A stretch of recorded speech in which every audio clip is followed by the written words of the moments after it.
या ठिकाणी व्यक्त करायचे आहे. विठ्ठलजी देवकाची आपणास विनंती आहे, आपण व्यासपीठावरती या. आराध्य दैवत राजे छत्रपती शिवाजी महाराज, राजमाता मासाहेबा जिजाऊ, लोकमाता पुण्यश्लोक अहिल्यादेवी होळकर, विश्वरत्न डॉक्टर बाबासाहेब आंबेडकर, नरवीर राजा उमाजी नाईक, क्रांती सूर्य महात्मा ज्योतिबा फुले, क्रांती ज्योती सावित्रीबाई फुले या महाराष्ट्राच्या महामानवांना विनम्र अभिवादन करतो. आणि आपल्याला आरक्षण हा विषय ते आपलं गेलंय, करायलंय का ते कोर्टात काय झालंय हे सगळं सांगण्यासाठी अतिशय तज्ञ माणसं इथं आलेली आहेत. मंगेश ससाने, प्राध्यापक लक्ष्मण हाके आणि बाळाप्रसाद किसवे हे सगळेच आमचे जुने चळवळीतले सहकारी या ठिकाणी आलेले आहेत. ते खोलून सांगणार आहेत पांडुरंगांना वगैरे. मी तुम्हाला आपलं हे आंदोलन काय ते आणि काय याचं करावं लागलं याच्यासाठी कुणी कुणी योगदान दिलं या लोकांचा नाम उल्लेख चुकून राहून जायचा, म्हणून माझं जर थोडस म्हणजे मी एकच मिनिट बोलणार आहे, त्यात बी तुम्हाला नाही पटलं तरी थोडं सहन करा. चंद्रकांत वाघमोडे, बापूराव सोलनकर, किशोर हिंगणे आणि मला विठ्ठल तात्या देवकाते, गोविंद देवकाते, अजून मला बघू द्या बाबा, नवनाथ पडळकर, नवनाथ बलगुंडे, निखिल देवकाते, ही सगळी पोरं एकत्र आली. कुणाचं राहिलं तर थोडं माझ्यावर असू नका, कारण माझ्या पुरीचं लग्न नाही. विषय असा आहे की जरांगेच म्हणायचं तुम्ही ते ठराव केला होता, पाटील नको म्हणून थोडं थांबव. जरांगेने आता थोडं मी वाईट बोललो तर मी जरा असतानाच ओरिजिनल ओबीसी आहे, त्यामुळे वाईट बोललो तर अजिबात लय डोक्याला ताण करून घेऊ नका. माता भगिनींचं टीव्हीवरच गोळ झालाय, त्यामुळे मी इथं बोललो तर तुम्ही काय लय डोक्याला ताण करून घेऊ नका. जरांगे असं म्हणला की धनगरांच्या गांडीत लाकूड घातलं. आता ओरिजिनल ओबीसीची भाषा बरं का, म्हणजे त्यांनी वापरल्यात उच्च लोकांनी, त्यामुळे आम्ही खालच्या लोकांनी वापरले ते कायले राग मानून घेऊ नका.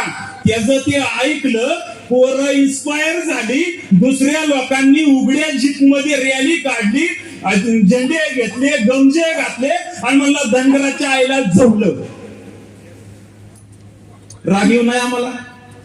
महेश माने, करण माने नावाची पोर आहे, शिरूर, कासार, बीड जिल्ह्यात लागलेत का इकडे आता कोणी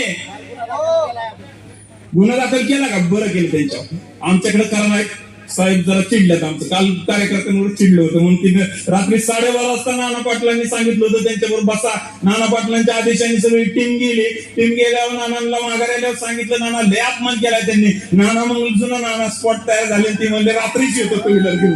थांबा आता जरा, आम्ही बी तुमच्या पोटी चांगली कडवी गडी तयार झाले, त्यामुळे आम्ही बरोबर केलंय आणि उद्या होणारच आहे म्हणलं.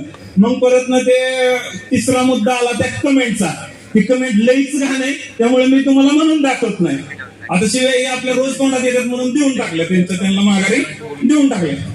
आता माझं म्हणणं आहे, याच्यावर गुन्हा दाखल व्हायला पाहिजे का नाही? मग 1 तारखेला या बिचाऱ्यांना प्रशासनाला स्पष्ट भाषेत सांगितलं होतं, बाबांनो मोर्चा काढायची आम्हाला काही गरज नाही. हे म्हणलंय, टीव्हीत म्हणलंय, इंटरनॅशनल चॅनलच्या समोर म्हणलंय गुन्हा दाखल करून टाका, संपवून टाका. पण यांनी संपवलं नाही. मला गेल्या 2-3 वर्षापासून निश्चित वाटतंय यांना दंगली घडवून अराजकता माजवायची आहे, म्हणून यांनी जाणून बसून आमचं निवेदनाला काय केराची टोपली दाखवली का काय रात्री समजलं नाही. गुन्हा दाखल करायचा आहे की नाही असं परत विचारतो. करायचा आहे आणि गुन्हा दाखल त्याच्यावरती होत नाही. आणि ऍडिशनल एसपी साहेब डायरेक्ट रात्री म्हणतात, ए पोरा तुझ्या गुन्हा दाखल करी ना. हा थांबा साहित्य पाटील, थांबा, तुम्हाला तिथं मी बोलून देईल आणि मग गुन्हा दाखल करायला सांगाय गेलं की लगेच ह्याच पोरांना दम. अरे ते जावंय का शासनाचा? मुंबईमध्ये गणपती बसायच्या दिवशी गेला, सगळी सेवा दिली, गुन्हा दाखल केला नाही. आमच्या वैरे साहेब बारक्या लेकरांवर गुन्हा, आणि ती गुन्ह्याचं मी सांगतो त्याचा काहीच फरक पडत नाही. वागायला काय ताण व्हायची गरज आहे? आपल्या पोरांना फार इंग्रजांनी शिक्का मारलं होतं कपाळावर, पिढ्यानपिढ्या झाले का आपल्याला गुन्हा. त्यामुळे गुन्ह्याचं काय साहेब लय ताण घेऊ नका, पण नाना बी रात्री मांडल्यात, बघू कोण गुन्हा दाखल करतो. गुन्हा दाखल केला मी नाना तुम्हालाच विचारणार आहे, नाना पाटणा. मग आता अशी भूमिका आहे. मी त्या पत्रात ज्या दिवशी दिलं ना आमच्या सगळ्या पोरांनी, त्यावेळेस स्पष्ट भाषेत सांगितलं होतं 5 तारखेपर्यंत गुन्हा नाही दाखल केला तर 5 तारखेला महाराष्ट्रातला साळीमाळी, कोळी, तेली, तांबोळी, मुस्लिम मराठा, गरीब मराठा, कुणबी मराठा, दलित, मादक, वडा, कायकाडी, घेसाडी, बेरड, रानो, शीख, पारधी अशा या सगळ्याच जाती मराठ्यांचं नाव ह्याच्यासाठी घेतलं. त्यांना मी पटलंय का आपल्याला शिवाय दिलेल्या? आणि पटलं असलं तर मग त्यांचं नको. बघा, मला म्हणायचंय आज गुन्हा दाखल होईपर्यंत मी इथून जाणार नाही. थांबणार का? नाही तर त्या जामखेडच्या जेलमध्ये निबार मला मारलं होतं. हा, मग मला एकट्याला ठेवला असलं तर मग मारते. सगळे थांबणार असलं तर मग मी काय कच खात नाही. चला, जय ज्योती, जय क्रांती, जय भीम. धन्यवाद.